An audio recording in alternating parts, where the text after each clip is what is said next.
दो दिलों की दास्तान सीज़न 2 एपिसोड 67। शाहमीर वहाँ पहुँचा तो वहाँ की सजावट देखकर हैरान हुआ। कहीं मैं गलत जगह तो नहीं आ गया। वो वहाँ जरार से मिलने आया था, लेकिन वहाँ की सजावट देखकर वो दंग रह गया।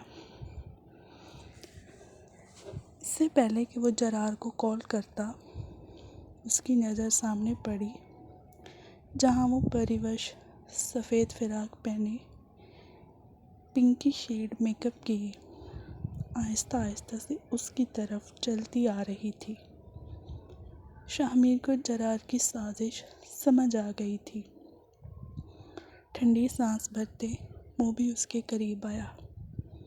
आप यहाँ क्या कर रही हैं? वो जानते बूझते भी पूछ रहा था।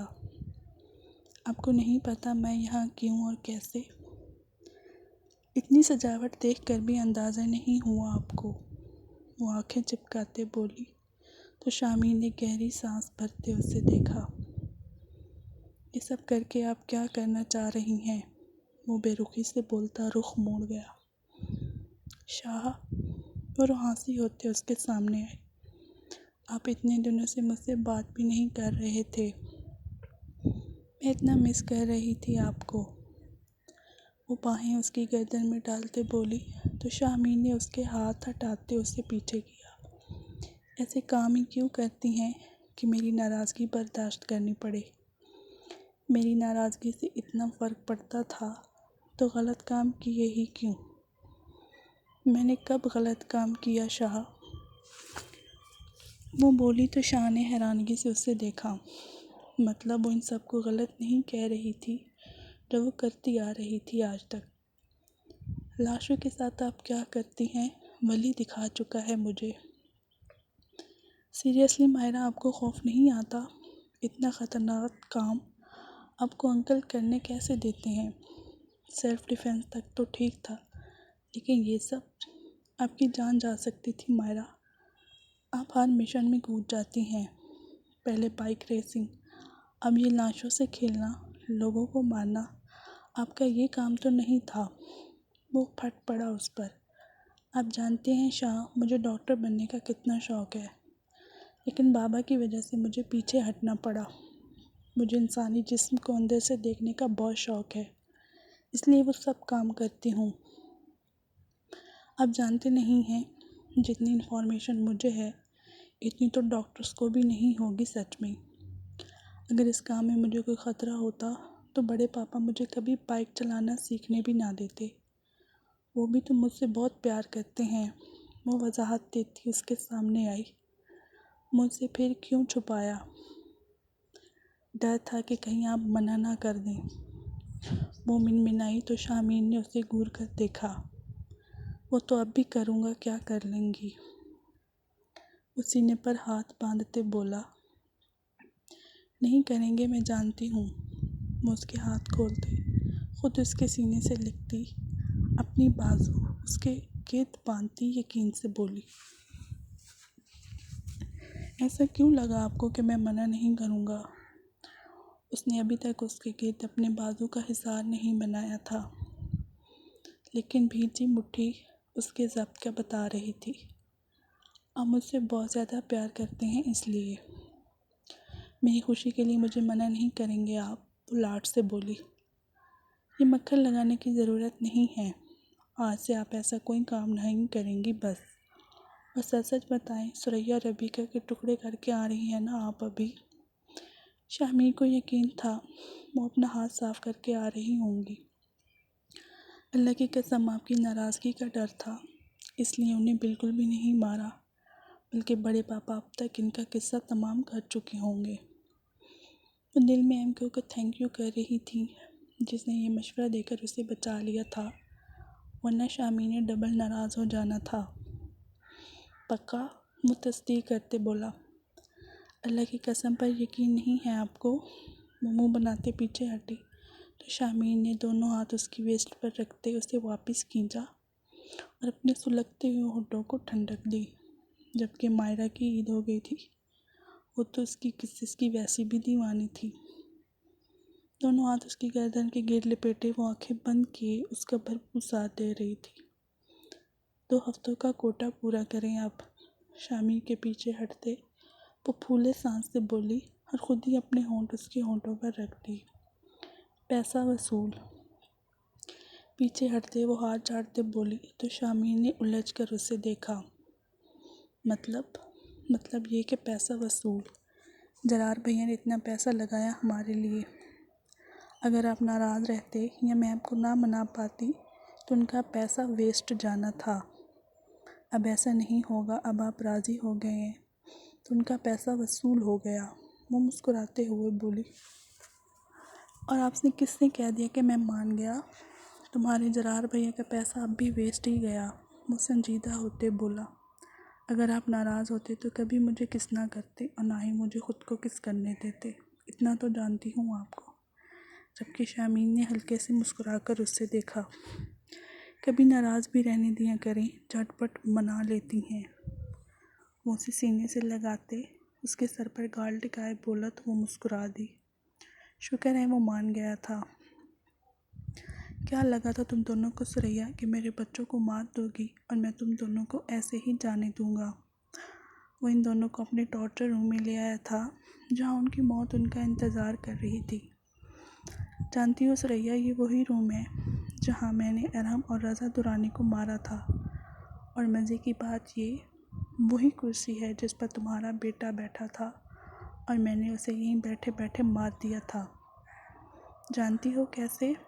वो अब रबीका की कुर्सी के करीब जाते बोला जहाँ वो रस्सियों से जकड़ी हुई थी। मैं रबीका पे तुम्हें डेमो दिखा सकता हूँ। एमके ने ड्रिल मशीन उठाई थी जिसे देखकर रबीका की आंखें फटी। वहीं सुरैया को वहाँ अरहम दिखाई दे रहा था।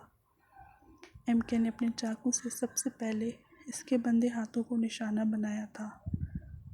सुरैया ने कर्ब से आंखें बंद कर ली थी जबकि रबीका की चीखें एमके को सुकून दे रही थीं। कुछ गुस्सा एमके को अपने बच्चों की हालत देखकर आया था तो कुछ गुस्सा उसे मरवा की वजह से आया था। वो अब तक उससे नाराज़ था। यही वजह थी कि वो अपना गुस्सा अब इन दोनों पर निकालने आया था। बाकी सब रूम से बाहर शीशे की दीवार से अंदर का मंजर देख रहे थे। मिकाल और जन्नब को चेयर पर बिठाया हुआ था और बाकी सब इनके गिर्द खड़े वक्त के फिरौनों का इंजाम देख रहे थे। इतने में शामिर और मायरा भी आ गए थे। जरार ने आंखों ही आंखों में मायरा से पूछा तो मायरा ने अंगूठा दिखाते डन का इशारा किया तो जरार मुस्कुरा दिया और फिर सामने मुतवज्जह हुए जहाँ रबीका मुसलसल चीख रही थी। देखो सुरैया दुरानी, कैसे मैंने तुम्हारे बेटे को मारा। तुम्हें तो मेरा शुक्रगुजार होना चाहिए कि मैं तुम्हें फिर से तुम्हारे बेटे से मिलवा रहा हूँ। एमके ने कहा तो सुरैया ने लाल आंखों से रबीका की हालत देखी जो बस मरने के करीब थी। रबीका चौधरी, मेरे मासूम भांजे को तुमने कहीं का ना छोड़ा। बदले की आग में इतनी अंधी हो गई कि बच्चे तक को नहीं छोड़ा तुमने। आज वो हम सब से इतना दूर बैठा है सिर्फ तुम्हारी वजह से। मेरी बहन दिन रात रोई उसके लिए। तुम्हें क्या लगता है इतनी आसान मौत दूंगा तुम्हें तो भूल है तुम्हारी। अब की बार एमके के हाथ में ट्यूज़र टाइप कोई हथियार था। उसके बंधे हाथों से उसने रबीका के नाखून खींच निकाले कि वो मरने के मकाम पर आ गई थी। मुझे मार दो एमके, तुम्हें खुदा का वास्ता मार दो मुझे, लेकिन जुल्म मत करो। मरने वाले की आखिरी ख्वाहिश तो लाजमी पूरी करनी चाहिए। बस यही ख्वाहिश है मेरी, मार दो, एक ही दफ़ा मार दो। रबीका ने खुद मौत की भीख मांगी थी और एमके ने एक ही वार में उसका गला काट दिया था। ये तो हुआ था साहिल का बदला पूरा। अब बारी थी जरना, मिकाल, जरियार और सबसे बढ़कर हानि और मुल्क की बेटियों के साथ जो सुरैया दुरानी ने किया था उसका बदला लिया जाता। मुझे बताओ सुरैया, मेरी हानि कहाँ है? मैं वादा करता हूँ तुम्हें आसान मौत दूंगा। यही वक्त था जिसका सबको इंतज़ार था। सबने मान लिया था, यहाँ तक कि एमके ने भी, कि हानि अब इस दुनिया में नहीं रही। लेकिन सुरैया ने फिर से हानि का जिक्र करके इनकी बुझी उम्मीदों को फिर से उजागर कर दिया था। नहीं बताऊंगी मैम के, तुम यूं ही तरस तरस के मर जाओगे। मैंने उसे अब भी अगवा करना चाहा, लेकिन वो बच गई। ये मीटिंग जो मैंने डिसूज़ा से की थी लड़कियों को उठाने की, इसमें तुम्हारी हानि भी शामिल थी। लेकिन किस्मत अच्छी थी इसकी, हर बार मेरे हाथ आते आते वो बच जाती थी। लेकिन तुम भी तरसोगे इस औलाद के लिए जैसे मैं तड़पी। तुम कभी ढूंढ नहीं पाओगे उसे। सुरैया ने उनकी दुखती रग पर पैर रखा था। हो सकता है कभी मेरा दिल नम पड़ जाए और मैं तुम्हें बता दूं कि तुम्हारी बेटी कहाँ है। लेकिन तुम तो मुझे जान से मारना चाहते हो ना, तो मार दो मुझे। अगर जानना है कि बेटी कहाँ है तो तुम मुझे मार नहीं सकते। वो सुरैया थी, रबीका नहीं। वो रास्ता ढूंढ चुकी थी। उसे जीना था आप एमके की मजबूरी बन गई थी, तो उसे ज़िंदा रखना अब शायद ज़रूरी हो गया था। ये आपके साथ हम सबके साथ गेम खेल रही है बड़े पापा। ये हानि को इस्तेमाल कर रही है ताकि ज़िंदा रह सके। दाइम ने कहा तो सबको उसकी बात ठीक लगी। मुझे अपने मरे हुए बेटे की कसम मैं झूठ नहीं बोल रही। हानि ज़िंदा है और पाकिस्तान में ही है। इनफैक्ट तुम लोगों के बहुत करीब है वो। सुरैया की बात सुनकर एमके ने मायरा को इशारा किया था। मायरा ने एक नज़र शामी को देखा तो उसने मुस्कुराकर उसे जाने की इजाज़त दी। वो अंदर आई तो एमके ने उसे इशारा किया तो वो खुश होती एक साइड पर बनी अलमारी की तरफ आई। मैंने तुम्हें मौका दिया था सुरैया दुरानी, लेकिन तुम चाहती ही नहीं कि तुम्हें आसान मौत मिले। मायरा के हाथ में ड्रिल मशीन देखकर सुरैया के होश उड़े थे। मायरा ने उस ड्रिल से सबसे पहले उसके पैरों पर सुराख किया था। खून फर्श पर पानी की तरह बह रहा था, लेकिन ढीठ थी सुरैया दुरानी।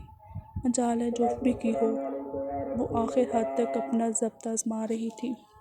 अब की बार तेज़ धार ब्लेड से उसने उसके बाजुओं पर कट लगाया था।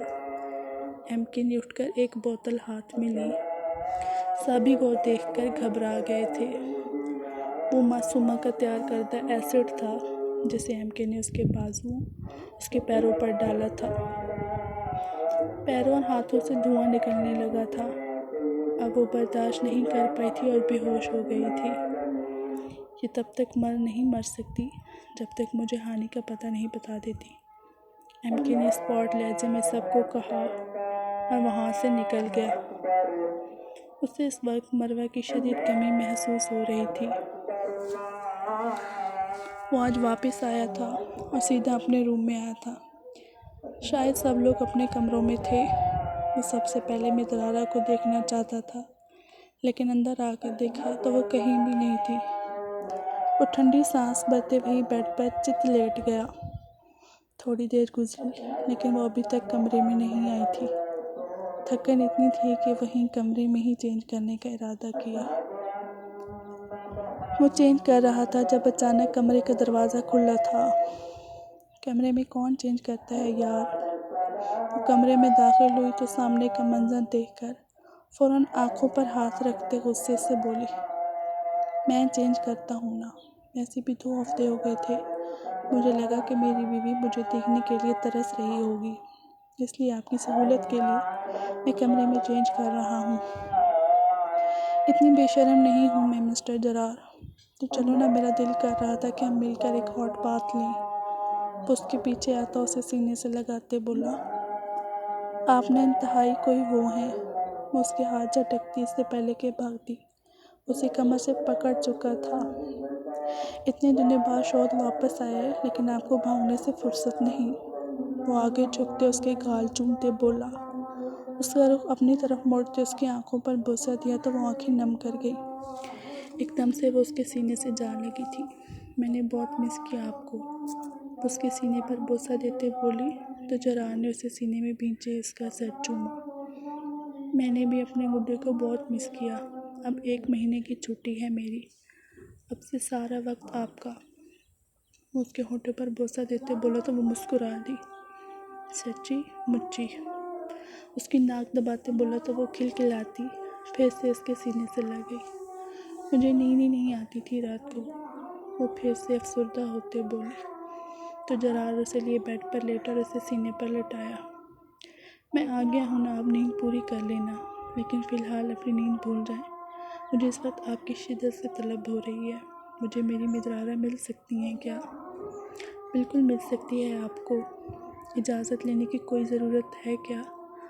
वो उसके सीने पर ठोर टिकाते शर्म से बोली तो जरार ने झुककर उसके होंठों पर अपने होंठ रखते इसकी फ़रार की राहें मसदूद करती थी। लेकिन क्या वो वाकई एक साथ रहने वाले थे?